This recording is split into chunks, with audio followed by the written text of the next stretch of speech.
Questa sera parleremo del light drifting, quindi di nuovo. Abbiamo già parlato di questo argomento la scorsa settimana, però non siamo andati molto nel dettaglio. Oggi Michele voleva proprio approfondire questo, voleva approfondire la tecnica, gli inneschi, i materiali giusti da utilizzare, tutte le cose che insomma in pratica sono molto importanti per riuscire ad andare a segno. Come avevo detto la volta scorsa, il light drifting è una tecnica molto appassionante, molto bella, però non è per tutti, ha aggiunto Michele Prezioso. Secondo me è per tutti in realtà, però bisogna dedicarsi in un certo modo, cercare di fare le cose fatte bene e allora si possono ovviamente ottenere dei risultati anche importanti. L'approccio a questa tecnica. Non si può andare a fare un light drifting e dopo o prima fare il volantino, oppure pensare ai calamari, oppure usare il sabiki. Allora, il light drifting, come le altre tecniche, ma soprattutto il light drifting, ha bisogno di concentrazione e, come dire, stare sul pezzo, non bisogna spostarsi, bisogna rimanere lì, bisogna rimanere concentrati su quello che si fa, avere l'attrezzatura perfetta già da casa, inutile andare lì e dire boh, faccio in barca mentre pasturo, eccetera. No, perché la pasturazione è una cosa fondamentale, è veramente una cosa fondamentale nel drifting. Se sbagliamo la pasturazione o sbagliamo la posizione della barca, adesso vedremo tutte queste cose con Michele, oppure sbagliamo il tipo di innesco o la quantità di pastura, cioè se facciamo anche solo qualche errore, purtroppo non riusciamo a concretizzare la nostra azione di pesca, non riusciamo a portare a termine l'operazione. Le cose che noi raccontiamo questa sera, le cose che racconterà soprattutto Michele, sembrano dei pezzettini a sé stanti di una storia complessa, no? Bene, tutte queste cose devono essere messe in successione e fatte con metodologia. Non si può iniziare la pasturazione, dopo fare qualcos'altro, dopo ricominciare o fare un po' io, un po' tu. No, bisogna avere proprio la strategia dall'inizio. Se vogliamo andare a fare un light drifting, partiamo con l'attrezzatura, con il materiale che ci serve, ma soprattutto con la forma mentale.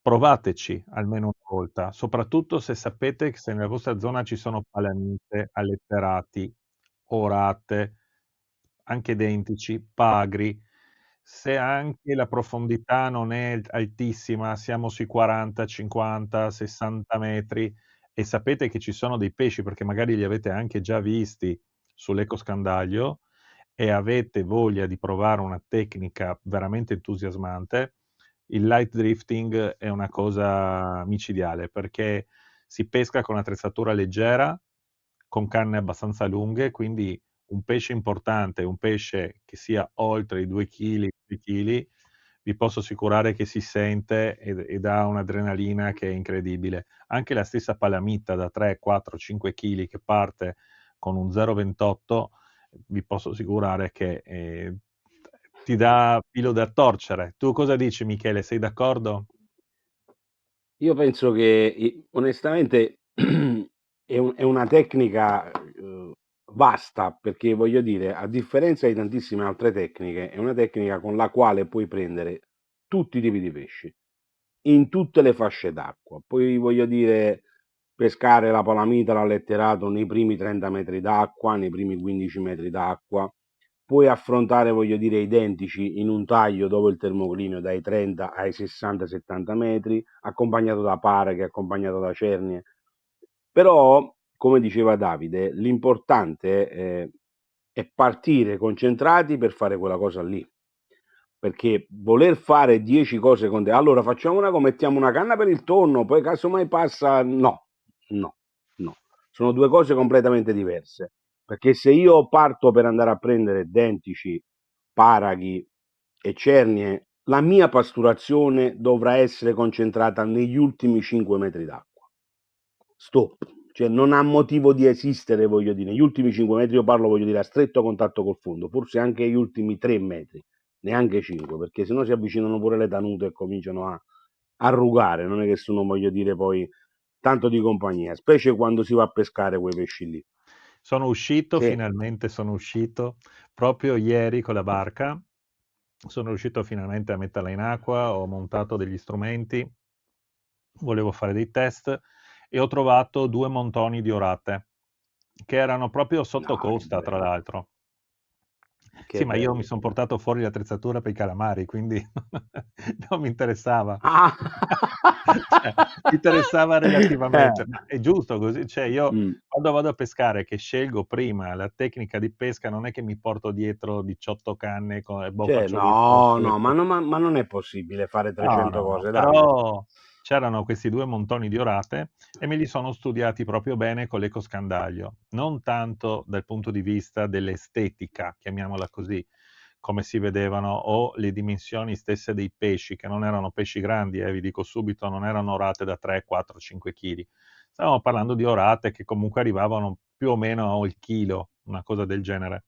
Però ho cercato di capire anche il movimento che aveva questo banco. Noi non abbiamo sul fondo di Trieste dei riferimenti, delle secche che magari salgono dalla profondità, che il cappello ce l'hanno di una certa dimensione, quindi tu vai a pescare lì e lì le Certo. trovi sicuramente.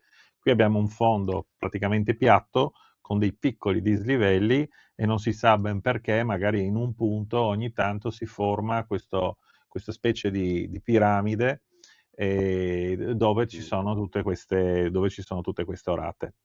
Ma quello che volevo dire è che è fondamentale, come diceva Michele, riuscire a trovare il sistema per portare la pastura e le nostre esche lì sul target. Quindi non è sufficiente vedere con l'ecoscandaglio dove si trova il target. Ok, io ci passo sopra, vedo il mark, vedo i mark magari, dico bene, qui ci sono i pesci, ma anche se ho il motore elettrico, io non mi posso fermare sopra i pesci. E al 99% dei casi, e sicuramente ieri per esempio, con la corrente che c'era, se io mi fossi fermato sopra i pesci, avrei dovuto pescare a Bolentino, non al light drifting, perché il light drifting è appunto light e in più anche drifting, cioè bisogna calcolare corrente e lo spostamento dell'esca quando tu vai a fare la calata. Giusto. Cosa avrei dovuto fare se avessi avuto l'attrezzatura? La prima cosa che si deve fare, almeno questo è quello che faccio io, dopo magari Michele mi dirà il suo sistema, io butto 10 pezzi di sarda, delle dimensioni più o meno di un quinto, un quarto della sarda, quindi non troppo grande, ma neanche troppo piccolo, vedo con l'occhio dove stanno andando e se sono in grado di farlo, e questo vuol dire condizioni buone, cioè assenza di vento, una corrente accettabile, cerco di starci sopra con la barca, andando insieme con queste esche, per seguire con l'ecoscandaglio dove vanno a cadere. Quando le butto in acqua, innanzitutto devo avere la traccia attivata sul plotter e in più metto anche un mark. A questo punto seguo i pezzi di sarda che stanno cadendo. Quando arrivo già a metà della profondità, se la corrente è costante, mi è già sufficiente per capire dove devo posizionarmi rispetto al punto da cui ho iniziato per arrivare in un certo punto. Se la corrente sotto, e può succedere, cambia, ci sono situazioni in cui abbiamo una corrente superficiale da un lato e una corrente che va in un altro modo dall'altro, beh, lì diventa un po' più complicato. Là bisogna proprio calare un piombo con il filo e vedere da che parte tira, perché con l'ecoscandaglio non riesci più a correre dietro alle esche. A un certo punto ti scompaiono dal tuo cono, non li riesci più a vedere sullo strumento, ma e come fai a capire cosa è successo? Ecco, quei casi là, quello che faccio io è calare un piombo con un filo sottile e vedo da che parte mi tira la lenza, perché proprio c'è un gradino quando succede, è abbastanza raro, ma succede, diciamo il 10-15% delle volte a me succede di avere questa situazione di corrente stratificata. Adesso voi direte, ma perché lui adesso in questo momento è così preciso a raccontarci queste cose? Perché per quello che mi riguarda è la parte più difficile e quella con cui bisogna fare più cura, bisogna stare più attenti per riuscire ad andare in pesca. Se noi facciamo una colonna di pastura e andiamo con la pastura da una parte sbagliata, non dove dobbiamo andare, dove abbiamo visto i pesci, quei pesci lì, soprattutto adesso d'inverno, è difficile che arrivino. Dimmi Michele. No, dicevo quello che stai dicendo, se noi facciamo sta cosa sbagliata, pesci non ne prendiamo, la pastura porta come porta alla barca, così allontana dalla barca, quindi voglio dire, è la cosa, una delle cose proprio basilari, quella di fermare la barca e capire in che verso dover pasturare, a quanti metri bisogna, perché vabbè, finisci prima tu sta cosa, dai, perché mi interessa tantissimo, poi gli metto, voglio dire, un bollino. Io praticamente ho fatto il mark dove ho iniziato a buttare questi 10 pezzi di sarda, li ho seguiti con la barca, lascio la traccia e vedo quando arrivano vicino al fondo. Vedo la traccia segnata sul mio cartografico, quindi allargo un po'. Per esempio Furuno ha una funzione molto, molto semplice da usare. Se io tocco il mark che sta sopra, mi dice la direzione, ma soprattutto la distanza in metri, perché anche qua bisogna stare attenti. Gli strumenti, quando noi guardiamo la cartografia, 1 centimetro può essere 1 metro, 10 metri, 100 metri, e se non abbiamo l'occhio di riuscire a capire quanto vale quel centimetro in realtà, cioè almeno circa, ma avere un po' la sensazione di questo, rischiamo comunque di sbagliare. Va bene, vista la direzione della pastura, vista anche la distanza che ha fatto la pastura per arrivare sul fondo, allora lì posso andare in cerca del mio banco di pesce o del relitto, il cappello della secca, perché se noi abbiamo un cappello, io in Croazia ho certi punti dove il cappello della secca è circa un diametro di 5 metri e arriva da 150-180 metri di profondità, arriva fino a 60-70 metri, anche 80 metri, ho alcuni cappelli a 80 metri. Lì andarsi a mettere giusti in pasturazione sopra il cappello, vi posso assicurare che è veramente difficile. Cioè, anche con tutte le accortezze, il 50% delle volte io sono sicuro che si sbaglia. Allora lì magari c'è qualche altro trucchetto per riuscire a calare, diciamo, la pastura in un modo un po' più preciso.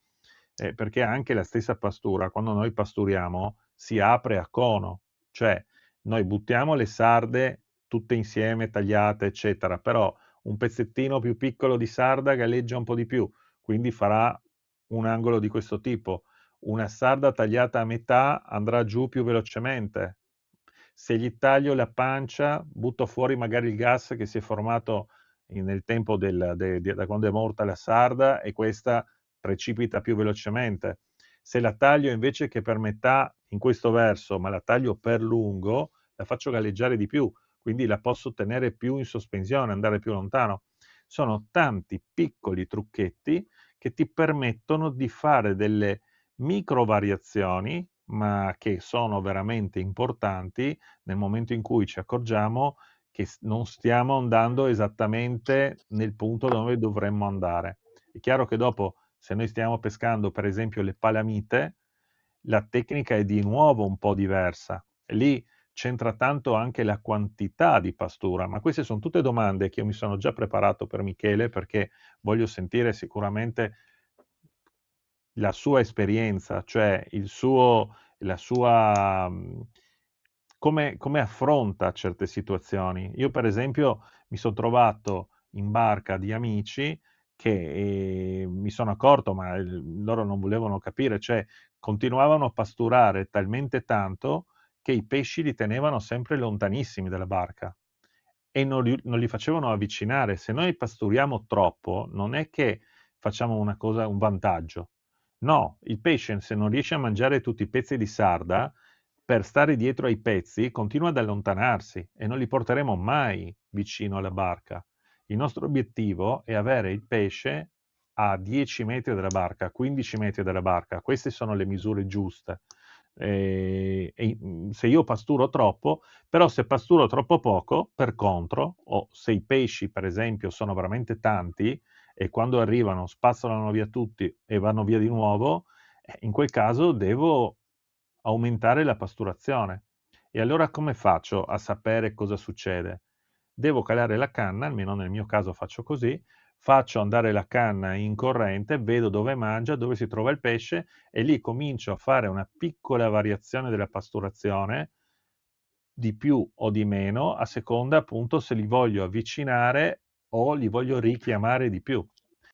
È una tecnica di pesca che senza pastura non è possibile attuare, che sia 10 metri, 30 metri, 60 metri, 80 metri. Quindi è una tecnica di pesca che ci permette di pescare in tutte le fasce d'acqua alla ricerca di ciò che vogliamo. Quindi palamiti, alletterati. A volte il lead drifting può essere anche un lead drifting fatto per le lampughe, può essere fatto per gli sgombri, può essere fatto per i pesci che insomma uno di cui ha bisogno. In gara, voglio dire, la maggior parte dei pesci in gara diciamo che si fanno delle gare di light drifting a sgombri, tutte queste cose qua. Però diciamo che se peschi da natante con altre 10 persone non avrai diritto a pasturare perché c'è quella legge, insomma, che non è una vera e propria pescata in light drifting. Una vera e propria pescata in light drifting la fai quando sei da solo e miri a tanute, miri a dentici, miri a, voglio dire, insomma, quelli sono i pesci più ricercati. Allora, cominciamo col dire che le tanto diciamo criticate tanute, nel momento in cui siamo in uno spot dove ci sono i dentici, i paraghi, le cernie e al di sopra il gradino più alto è occupato dalle tanute, come fare, voglio dire, per pasturare e quindi oltre ad attirare tanute ad attinare gli altri pesci? Tutto verrà fatto a base di sardina, specie voglio dire quello lezzo che ci ha fatto vedere Davide 2 settimane fa in quella bottiglia. Se si riesce a portare nel punto giusto e a capire qual è la corrente, il fatto che voglio dire ci sia solo profumo, ma profumo vero di sarda, perché la maggior parte delle pasture in commercio, tranne voglio dire per il signor Passini, almeno perché l'ho provato e so di quello che sto dicendo, non è sarda. Cioè, dimenticatevelo, oggi voglio dire una cassa di sarde costa 25 euro. Cioè, avere l'olezzo di sarda è un conto, avere quello di aringa è un altro, avere quello di sgombra è un altro ancora.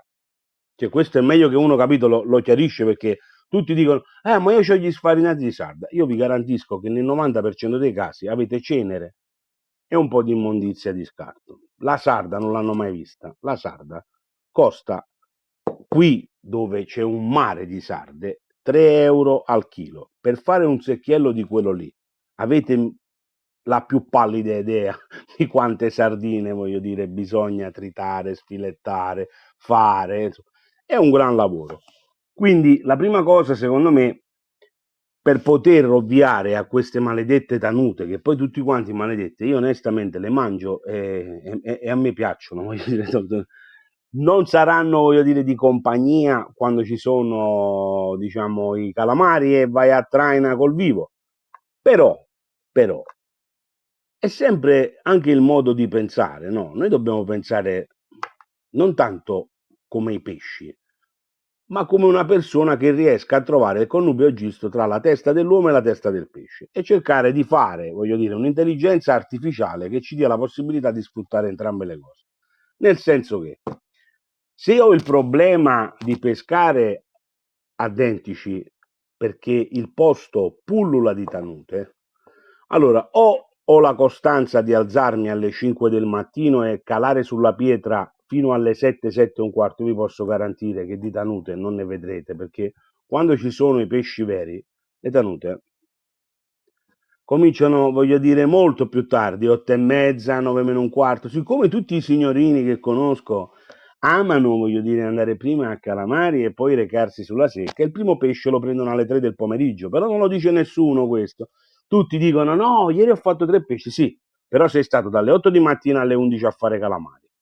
alle 11 sei andato sulla secca e hai provato subito a fare l'eroe, hai calato e i primi 3 calamari, le tanute te l'hanno sconquassate e quindi hai deciso andiamo un'altra volta a fare 2 calamari e poi alle 2 ti riporti sul posto e fai il calasole dove sicuramente il pesce lo fai.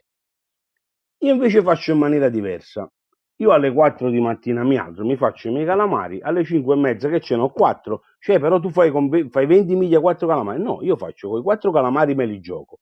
Poi mi vado a fare altre esche, che non sono sicuramente i calamari, ma possono essere boghe, sgombri, sugheri, sparli, tutti i pesci che voi nella maggior parte dei casi non prendete proprio in considerazione. E beh, io vi garantisco che se ci sono le tanute e andate in light drifting a pescarli, ok? E siete fermi, avete fatto la pastura giusta, quindi i marker li vedete, voglio dire, con un oggetto non identificato che io non so neanche come si chiama, ve lo può dire solo lui, perché io non mi ricordo come si chiama, side scan, side view, tutte queste cose, io voglio dire, non sono tecnologico, però io so bene che c'è questo oggetto che dà la possibilità di vedere, voglio dire, anche a distanza dalla nostra barca e ci dia la possibilità quindi di valutare che questi pesci sono a portata delle nostre canne.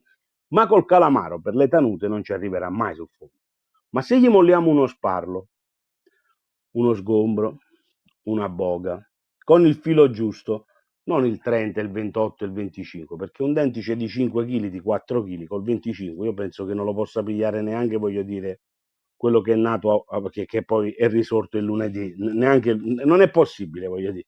Cioè, dobbiamo fare le cose per bene. Quindi pescare con un 43, con un 47, che ci dia la possibilità diciamo, di contrastare il pesce, avere un attrezzo valido che abbia la forza di fargli girare la testa quando è il momento, con una boga o con uno sparlo, ma io vi garantisco, voglio dire, che quando scende in tutta quella polvere che noi abbiamo fatto diramare diciamo, diradare sul fondo e quindi sono venute le tanute, c'è venuta anche la minutaglia, il pesce che è innescato ha un nuoto diverso e il predatore lo sa bene, perché lo vede, lo punta, perché è quello più semplice da pigliare. È come se noi dovessimo scegliere, ok? Siamo a tavola, il piatto più vicino, voglio dire, è quello della lasagna, il piatto più lontano c'ha tutto un cervo, cioè, filetto di daino, ma chi se ne... Cioè, io la lasagna la ferro, la metto davanti e come diceva il caro Alberto Sordi, mete magno. Ancoraggio versus scarroccio. Quando decidi tassativamente di ancorarti e quando invece lasci correre la barca? C'è una regola fissa legata al vento e alla corrente?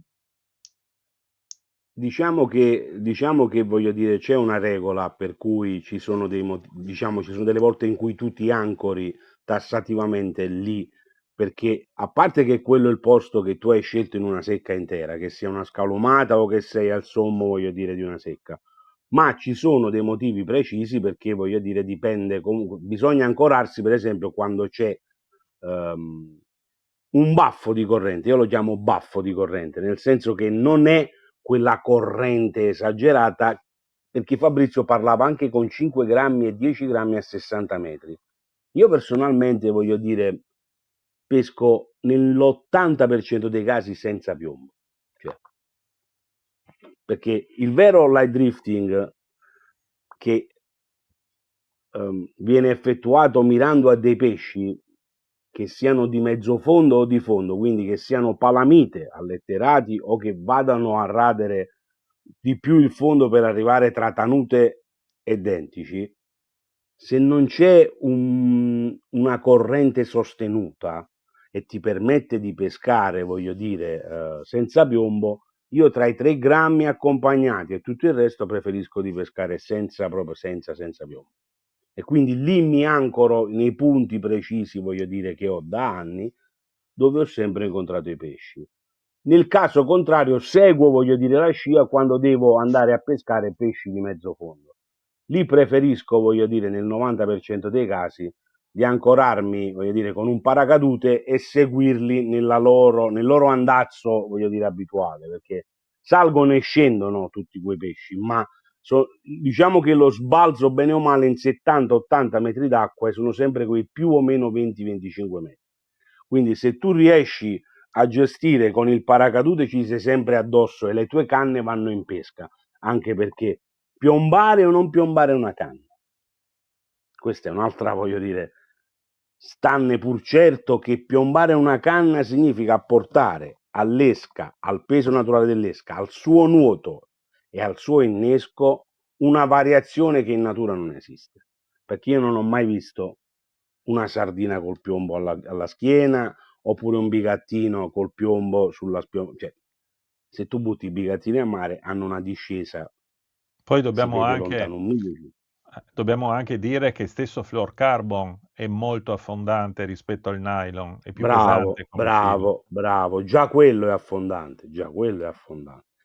Poi dobbiamo dire che se c'è treccia dietro, che sia Esatto, resinata come vuoi o come non vuoi, tagli l'acqua quanto vuoi, ma assume un peso anche quello. ma certo. Infatti, i vecchi pescatori di tonni a Napoli, quelli che lo fanno a mano e pescano col paracadute da 50 anni, non è un giorno, quindi sono gente che veramente conosce le correnti, pescano con il cordino dei palamiti. Se devono pescare nei primi 30 metri, pescano col cordino dell'1,5.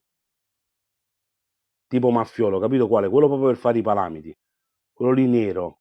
Lo dipingono, a volte lo fanno diventare rosso, a volte lo fanno diventare nero. Cioè, gli fanno delle cosine, insomma, un po' particolari. Se no pescano con cordino da 2,5 e da 3. E un cordino da 2,5 e da 3, 50-60 braccia, cioè 90 metri, più il 147-8 metri dietro, per farti capire che non sono sottili, ma loro ci vanno in pesca e quelli che hanno le cannine, voglio dire, molto spesso fanno un pesce quando quelli ne fanno 5. Perché loro conoscono la corrente cioè, proprio perché loro hanno fatto lo studio che dici tu. Cioè, sanno che mettendo la sarda qui, calando 90 metri, loro arrivano a 90 metri dalla barca, perché tu hai calato 90 metri, ma peschi fino a 30, 35, cioè oltre non ci vai. E i pesci nella pastura che loro fanno sono lì. Lo sanno per certo, perché se no non si spiega che ogni volta che filano loro un filacciolo pigliano i pesci e quelli che stanno a fianco non ne pigliano. Col pasturello, con la bomba a mago, quello che vuoi. Capito? Quindi la pastura, lo studio della caduta e della pastura, secondo me è un qualcosa di veramente proprio scientifico. Cioè, non puoi giocare. C'era chi, ma tu sai che facevano a volte, Davide? Io l'ho visto fare cose che veramente, ma anche in gara, voglio dire, eppure ne ho fatte diverse di gare, ne ho fatte diverse con persone, voglio dire, all'altezza, ma io ho visto fare cose a loro che... Allora, tu c'hai presente gli scatolini, quelli del coreano, quelli di polistirolo piccolini. Allora loro che fanno? Davide, guarda, cioè, diciamo, lì proprio siamo nel paranormale, cioè, tu lì cominci a pensare che questi non stanno bene, però intanto partono sempre quelle. Allora loro mettono su uno scatolino anche di esca rossa, quelli più grandi, no? Quei 10x20, sai, quegli scatolini lì, mettono 2 sardine. E le sardine che mettono dentro innescate le passano in delle feritoie fatte col coltello. La sardina sull'acqua, col vento, diventa una barchetta in deriva e quindi segue, voglio dire, una determinata scia. Siccome non c'è corrente, ascolta bene, non c'è corrente, io laggiù non ci arrivo se metto il piombo. Loro che fanno? La allontanano 30, 40, 50 metri dalla barca, poi con la manina, pic, fanno scendere la sardina, che in calata va a finire dove tu col piombo e a mano non la metterai mai. Mai. Perché ci hai mai fatto caso, ti è mai capitato? Io penso che a te sia capitato. Tu pasturi a galla a tonni, ok? Pasturi. La corrente è forte, resta nei primi 10 metri d'acqua, ogni tanto a 10, 15, 20 metri dalla barca, pluff, pluff. Sai quelle schiene che uno, voglio dire, che ha pescato a tonni, queste immagini e queste cose l'ha vista. Tu cali, ma la tua sardina lì non ci andrà mai. In pasturazione, sarda fresca versus congelata. A livello di scia olfattiva, quanto perdi con il congelato? Usi additivi o oli per compensare o no?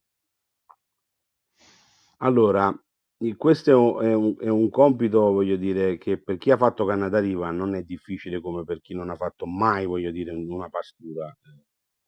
Diciamo che quando hai fatto canna da riva per tanti anni hai assimilato dei segreti da campioni, hai rubato qualcosa vedendogliela preparare, hai cercato di capire di più cos'è questo glutammato, perché quegli additivi funzionano ed altri no.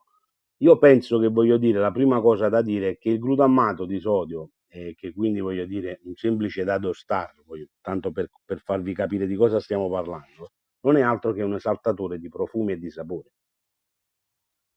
Quindi non è che, voglio dire, la pastura, io preferisco non congelarla. Io personalmente congelo ciò che mi è rimasto in barca, perché difficilmente mi resta qualcosa in barca.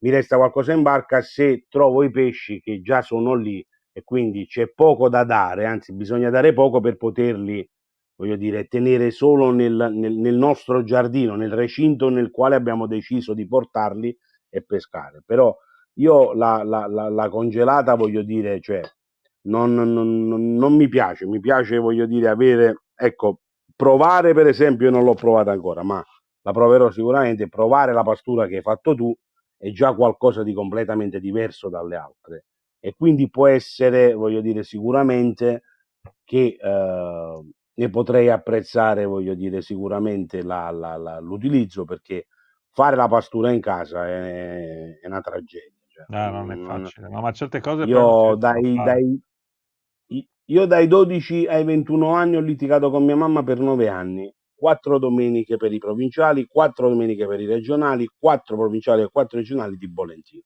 Quindi erano 8 e 8, 16 domeniche durante le quali io il venerdì lo passavo a tritare sarde con il frullatore di mia nonna che mi aveva regalato perché io mi ero rotto le scatole e quindi facevo sta cosa fuori al balcone. Tu immaginati, voglio dire, il venerdì fai sta cosa, il sabato quando siamo sotto vicini all'estate, la notte 25-26 gradi, la mattina non c'era un olezzo, c'era la morte fuori quel balcone. E mia madre diceva, io per una settimana sto balcone lo posso lavare come voglio. Non ho capito come fai anche all'aria aperta a lasciarmi questa puzza in casa.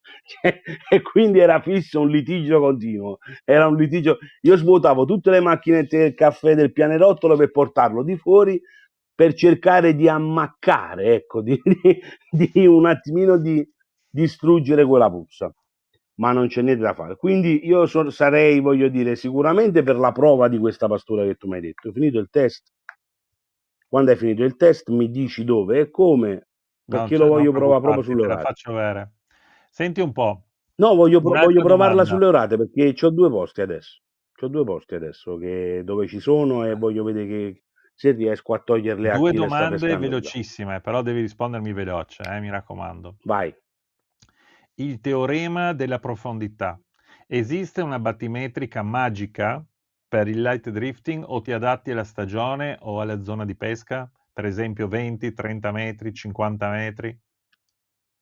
Allora, per quanto riguarda la palamita, c'è una batimetrica, voglio dire, che bene o male, che non è un pesce di fondo, quindi è un pesce che bene o male sosta dai 10, cioè, voglio dire, io le ho prese a galla, le ho prese pescando a galla, le ho prese a pescare a 5 metri, le ho prese pescando a 10, ma la batimetrica massima in cui le ho pescate non superava i 35 metri. Da me, parlo da me, perché sono adiacenti nelle aree portuali, quindi fuori le scogliere frangifrutti dove ci sono quelle scadute, dove ci sono sempre branchi di aringhe, sugherelli, sardine. Io quando le trovo lì è un divertimento, perché le devi pescare in 30 metri, non c'è bisogno di fare le cose difficili ed è molto più E facile. invece per il Quindi pesce di esiste però fondo? per dei pesci. Per pesci di fondo no. I pesci di fondo, fondo, paraghi, denti, cicernie, io a meno di 50 metri, 45-50 metri non ci vado proprio a vedere. Perché non voglio incorrere nel problema boghe, menole, sugheri, sgombri, Ok, per questo. ok. Posizionamento barca. Quanto conta l'errore di calcolo nell'ancoraggio? Se sbagli di 20 metri rispetto al punto, comprometti la scia? Certo, tanto, tanto. Anche perché io, diciamo che quando scelgo un posto, scelgo l'ancoraggio con un diametro dal posto, diciamo che con un raggio dal posto in cui sono fermo di pesca massimo 20-25 metri dalla barca, non di più. Non di più. E quel posto che scelgo è un posto adiacente a pochi massi con dei canaloni, voglio dire, di sabbia, proprio per cercare di mettere le esche nel pulito, più visibili. E lì, quando mi fermo, voglio dire, a 15-20 metri da quel punto lì, se sbaglio l'ancoraggio, io le esche lì non le posizionerò mai. E pesco a Ok, stretto contatto con il fondo, negli scogli, e cambia proprio il target. Diventano gronchi e murene. ok. Un'altra domanda, per me molto interessante e molto importante. Orari versus marea. Mi spiego. Preferisci un cambio di marea alle 11 di mattina e quindi essere in pesca lì in quel momento, o meglio l'alba, però dove il mare è piatto con marea morta? Allora ti dico, la marea fa la differenza in tanti tipi di pesca. Io diciamo che con l'esperienza anche dei 70 anni comunicatimi da mio nonno, ti dico che un'ora prima e un'ora dopo della marea, o sei in 3 metri, o sei in 30, o sei a 80, la differenza i pesci la fanno nel mangiare.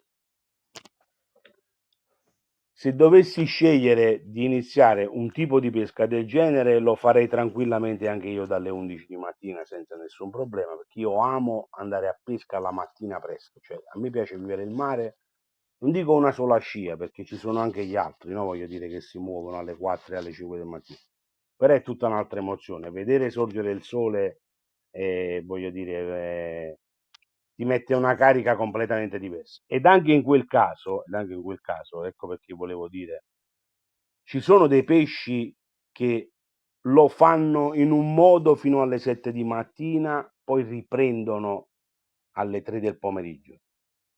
Anche le Degli orate, identici, secondo voglio me, per dire. esempio. Bravo, bravo. Poi sai che cosa succede? Che è determinante, secondo me, che chi va alle 4 di mattina e ha un camion, voglio dire, di pastura e riesce a capire dove è il target e a dove ancorarsi per poter pescare nel target preciso, una volta che gli ha calato la pastura, tu i pesci da sotto non glieli togli più. Non glieli togli più. Perché loro una volta trovato il letto è comodo, capito? Cioè, non devi mettere il materasso, arrivi lì e già tutto pronto. Quindi da lì ti assicuro che non si muove. Però io devo vedere se con la Davidone si muovono, perché se si muovono mi voglio togliere due sfizi proprio di quelli belli, di arrivare alle 10 del Va mattino bene, allora e un'altra vederli. domanda sulla pastura. Cubetto Sì. grosso o macinato fine? Come decidi la dimensione in base alla velocità della corrente? Per far andare più lontano o meno la pastura? Oppure tu parti sempre con lo stesso diametro e usi quello? Allora, io cambio il diametro a secondo della corrente. Io cambio il diametro a secondo della corrente. Perché se la corrente è sostenuta, se non è sostenuta faccio 6 pezzi a sardina, diciamo, 6 pezzi a sardina. Se è sostenuta faccio 2 pezzi massimo a sardina, senza togliere la coda e senza togliere la testa. Quindi voglio dire, cioè, sono bei blocchetti, cioè ci arrivano una sardina è 20 grammi, 25 grammi su per giù, non è che sia, però tagliata in due sono 12 grammi. 12 grammi, se la corrente a baffetto è fatta bene, il fondo lo raggiungi in poco, non è che ci metti tanto, ci puoi mettere un minuto e mezzo, due, ma poi Dai, sei a un'altra fondo. domanda sempre sulla pastura con la sarda fresca. Ritmo di pasturazione. Sei più per la pioggia continua o per la bomba ogni tot minuti? Dammi però un timing che sia abbastanza preciso. Ok, allora io la bomba la uso solo per i tonni. La uso solo per i tonni. Quando i pesci sono nei primi 30-40 metri d'acqua. Io gli faccio una bomba e gli calo addosso 3 canne piombate, voglio dire. E di solito non è che ci mette tanto. La prima che arriva a fondo dopo che è partita la bomba parte, non Mentre c'è nel light nessuna drifting, cosa. invece nel Invece nel light light drifting non amo, voglio dire, la bomba. Io nel light drifting amo una pioggia, ma sequenziale, sempre con la stessa cadenza, perché tu formi una catena fino al fondo, dopodiché i pesci risalgono quella catena. E tu le orate non le prenderai più poggiato a terra o a 1 metro da terra, le prenderai anche a 6, 7, 8, anche 10 metri da terra. sì, sì, si alzano tantissimo, arrivano fino su. Specie se facciamo il discorso che ti dicevo prima del piombo sì, piombo no, io sempre nel 90% dei casi piombo no. Io preferisco prenderla a 20 metri dalla barca ma senza piombo, Un'altra perché domanda io sempre vado. sulla pastura. Sarda Sì. fresca. Per una sessione seria, quindi su una zona dove qualche pesce c'è, di 4 ore, quanti chili di sarde servono realmente per non rimanere a secco sul più bello, per la tua esperienza? Io credo che io personalmente 4 ore di pesca non le faccio mai, però se dovessi fare 4 ore di pesca dedicato, poi dipende dal pesce, attenzione, se è dedicato alle palamite, per me una cassa di sarde, una cassa e mezza, 4 ore vai a posto. Ma se devi pescare orate, per me 2 casse di sarde 4 ore, perché quelle prima che arrivano a fondo, prima che ci mettono la testa dentro, tu devi continuare a darne, anche perché se c'è altra gente ne converrai, uno la butto io, uno la butta lui, chi vince, vince chi ha più polvere. Praticamente C'è poco da fare. mi stai parlando circa di un 3 kg all'ora più o meno, 3 kg, 4 kg Sì, perché all'ora. sono 8, 8, 16, 4 ore, sì, 3,5 kg all'ora, sì, tra quelle che inneschi e quelle che pasturi. Calcolando che all'inizio tu avrai un ritmo molto più veloce per cercare di incastrarle. Dan Chiaro, dan dan dan dan dan dan. chiaro. Allora, una domanda adesso sui terminali. C'è chi usa 2 Mm, metri, chi usa 20 metri di terminale. Qual è la tua mm. logica per decidere la lunghezza della parte invisibile, quindi proprio terminale? Allora, io penso che se pesco palamite, e quindi voglio dire, a parte il fatto che se pesco palamite personalmente, ti dico la verità, le pesco con un multicolor, ma le pesco con il nylon. Io non le pesco, le palamite non le pesco con la treccia. Non mi piace, voglio dire, per quello che dicevamo prima, il fatto che possa assorbire, diventare pesante e fare tutto il resto. Quindi nylon, per me è nylon. Ehm, Invece il contrario per quello che riguarda per la pesca a fondo, preferisco, voglio dire, la treccia, tutta la vita la treccia, che sia a 30 metri, a 40 metri, a 50, a 70, perché la ferrata è completamente diversa. Per la palamita io faccio un terminale usando il nylon dietro, massimo, calcola che io la palamita la pesco con canne da 4 metri, da 5 metri, quindi insomma faccio un terminale lungo 5-6 metri, massimo 7, non di più. E dietro ci viene il multicolor, quindi voglio dire, quando pesco a stretto contatto col fondo a orate lo faccio 6 metri, uguale. Se pesco a dentici cerco, voglio dire, di allungarlo un pochino, quindi lo faccio arrivare a 8, non di più. Quindi questo è il terminale che faccio io. Dentici, voglio dire, cerne faccio 8 metri per la possibilità, per due tipi di cose. Uno perché quando tu eh, ferri e combatti e peschi a stretto contatto con il fondo, hai bisogno, voglio dire, di avere un filo che tenga. La treccia è molto più semplice che su, voglio dire, su uno sperone, su qualcosa, come se avesse toccato, voglio dire, sai, la classica lama per farti la barba e quindi non va bene. Quindi preferisco allungare un po' per avere in più preferisco quella perché a volte capita di piglia pesci non tutti i giorni, ma 2 volte nella vita può capitare. Io sono pronto psicologicamente perché mi sono trovato a combattere con una canna, voglio dire, per pescare a denti, una ricciola di 25 kg, pescando a drifting, cioè, pescando a palamite, stiamo parlando, quindi con una sardina, con il 43 a terminale, lo spezzoncino dietro fatto, erano palamite belle, 4 kg, 5 kg. Le pescavo doppie con gli ultimi 10-15 centimetri, perché se mettevo la gabbietta, se mettevo tutto quello che noi facciamo, trappoline e quant'altro, i pesci.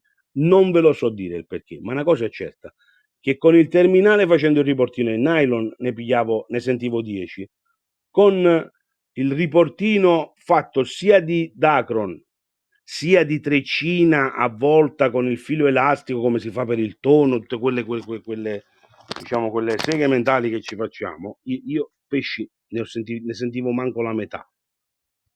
Mo non te lo so dire perché, però mi sono trovato a combattere quel pesce e gli ultimi metri che dovevo, voglio dire, dargli, perché la ricciola era morta, faceva il giro, ma sai meglio di me che quando vede la barca riparte. E quindi dopo 2 o 3 cose del genere sono riuscito a portarla a Guadino e cioè pigliare un pesce col 43, insomma, di 25 kg, non credo sia una cosa fattibile. L'ho fatto perché forse inconsciamente sono stato molto aiutato dalla canna, molto aiutato. Io non pensavo che quella canna tenessi, ero convinto fosse un tonno all'inizio. Ho detto, ma vedi un po', cioè, stavano le palamite fino a mo', io sono riuscito a trovare questa cosa. Ci ho messo 1 ora e 40 però per metterla sull'acqua, 1 ora e 40. Però, La, cioè, la quando, ricciola quando l'ho grande. vista ho detto, cioè, per me io posso anche appendere, voglio dire, le canne al chiodo, ne parleremo quando... Bella, quella è bella, dai. La lì è stata bella, Senti, bella, bella. dimmi una cosa che io so già, però voglio che mi dai la notizia, diamo la risposta agli altri. Innesco perfetto, sarda intera, filetto o rovesciata? Allora, dipende dal pesce, dipende dal pesce. Allora, se pesco, voglio dire, a dentici, ci pesco con la sardina intera, non la cambio.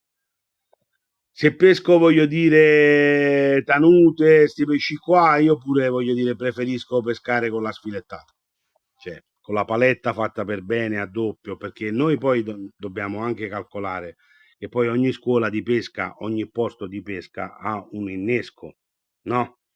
Cioè se tu vedi, voglio dire, l'innesco con il quale prendono gli sgombri in Adriatico, cioè se tu lo fai a Napoli, quelli che ti stanno dentro ti guardano e dicono questo è scemo. Questo è scemo, però voglio dire, lo scemo pigliava 20 sgombri e tu con gli inneschi tuoi ne pigliavi 3. Quindi quello non è quello lo scemo, colui che ha fatto i gamberi, come diceva mio nonno, ma sei tu che hai guardato fare i gamberi a lui, capito? Quindi, allora, per le palamite preferisco, voglio dire, il tronchetto, cioè senza testa e senza coda. Palamite, palamite.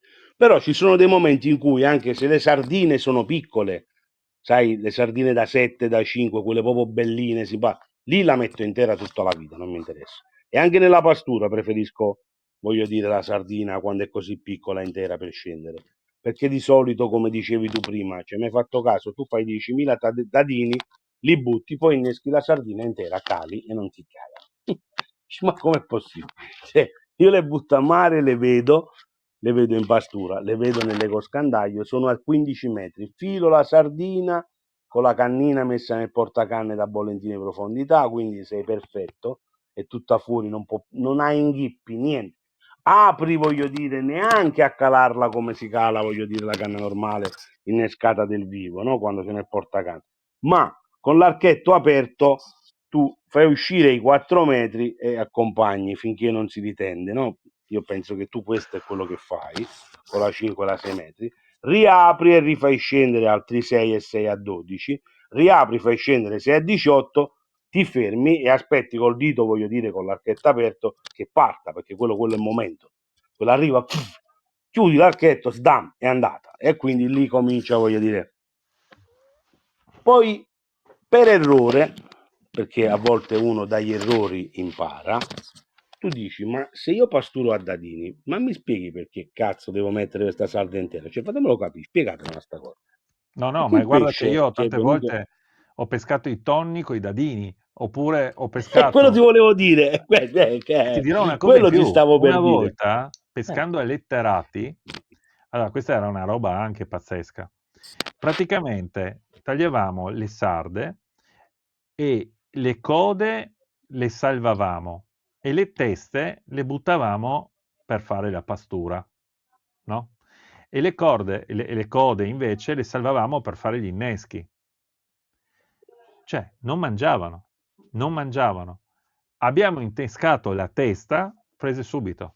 Cioè, erano abituate a mangiare una parte della sarda, se gli davi l'altra non gli andava bene, non gli rugava. Sono d'accordo con te. A me è successo con le spigole la stessa cosa, pescandole con la sardina. Pazzesco. Allora, c'era uno che pescava con la sardina e voglio dire, la metteva diciamo, sopra il polistirolo, ci metteva il polistirolo dentro per renderla, ci metteva la barrettina di piombo, il polistirolo. Io poi mi domandavo, dicevo, finché so serra, che mangiano pure il ferro, posso capire. Ma come fa una spigola a non rendersi conto dopo che ha agganciato, voglio dire, che c'è una barretta di piombo, c'è un casino, diventa una salsiccia come un bibbone, no? Però, Davide, dipende da come le abitui.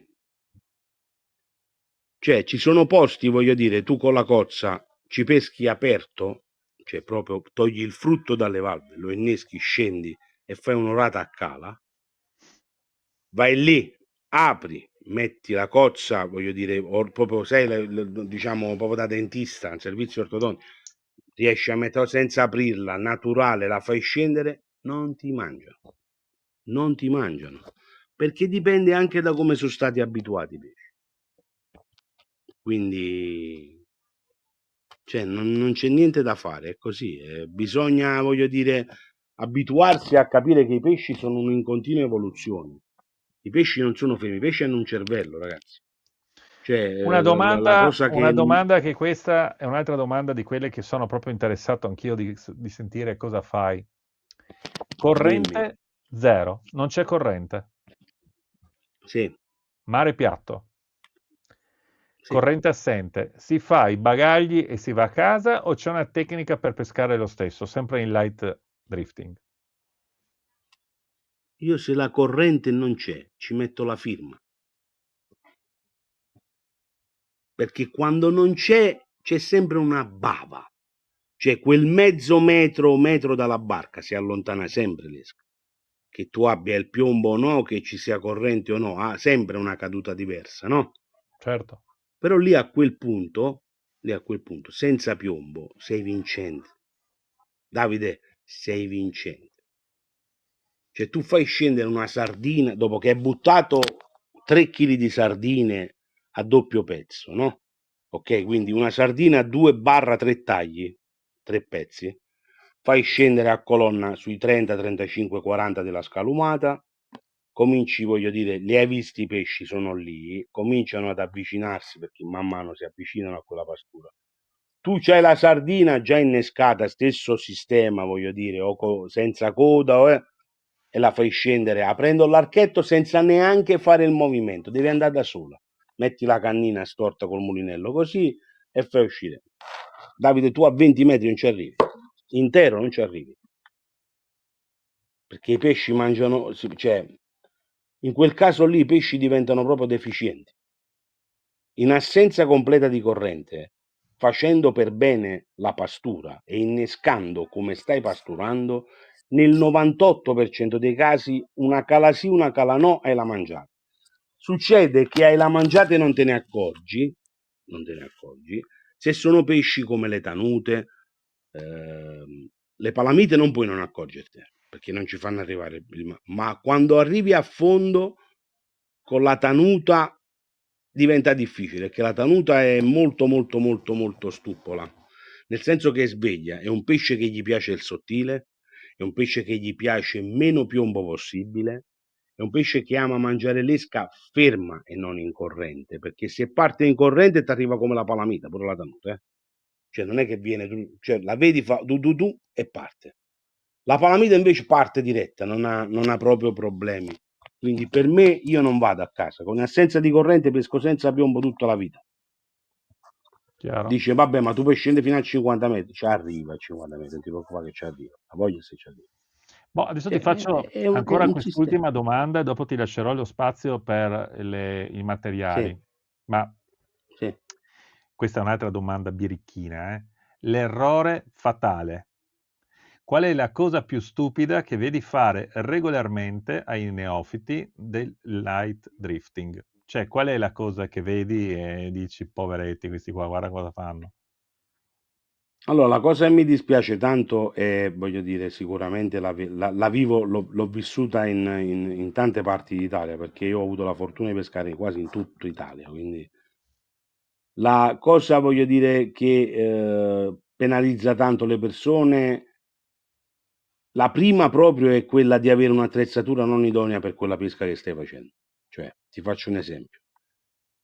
Per me non esiste la canna tuttofare. Per me ogni canna può essere polivalente, ma nella stessa tecnica in qualcosa di simile, cioè il volantino e il light drifting possono avere la stessa canna da 4 metri, da 3,5 a salire a 5 metri, ma non si può vedere gente oggi nel 2026 avere la canna da 1,80 m oppure mettono il mulinello legato al braccio, capito? Cioè, perché la canna no, io ho la barca piccola, cazzo significa c'è la barca piccola? Tu i pesci li devi pescare con la canna, non è che se la barca è piccola i pesci non vengono e vengono i pesci piccoli, cioè se stai facendo light drifting, che hai un barchino da 3 o una barca da 5, spiegami cosa serve pescare con una canna da 1,80 m, spiegamelo tu.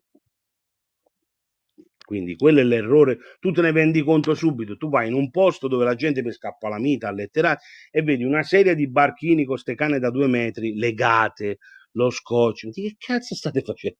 Posso sapere perché fate queste cose? Non è meglio pescarle a mano a quel punto, scusami. Ma è molto più pulito e corretto pescarli a mano, col 50 è un terminale di 5 metri del 35, che piglia sti cannini che poi non riusciranno mai, perché poi li vedi, ore e ore con la frizione aperta e loro che girano a vuoto, e il pesce è sempre là, il pesce va e loro continuano a tirare, non stai tirando niente, la frizione va tarata.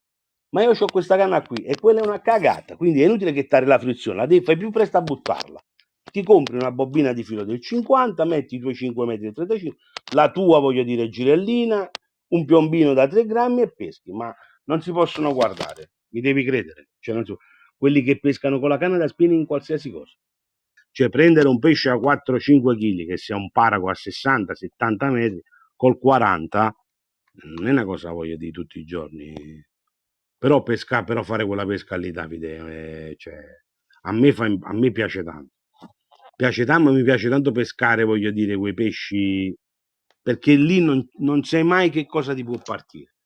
Ti parte l'oratone da 3 kg, ti può partire un dentice da 2, ti può partire un paraco da 4, può partire un gronco di 10 kg, voglio dire. Però lì il light è light solo per quello che riguarda l'attrezzatura, la piombatura, la profondità a cui vai a mettere quell'inganno. Quello è il light. Ma di light, alla fine, come pesci, ce n'è pochi. Perché prendere un pesce col 33, il 37 da 2-3 kg è un combattimento che veramente cioè, non te lo dimentichi. Non te lo dimentichi. No, sono È delle bellissimo. emozioni, emozioni pazzesche, assolutamente. Bravo.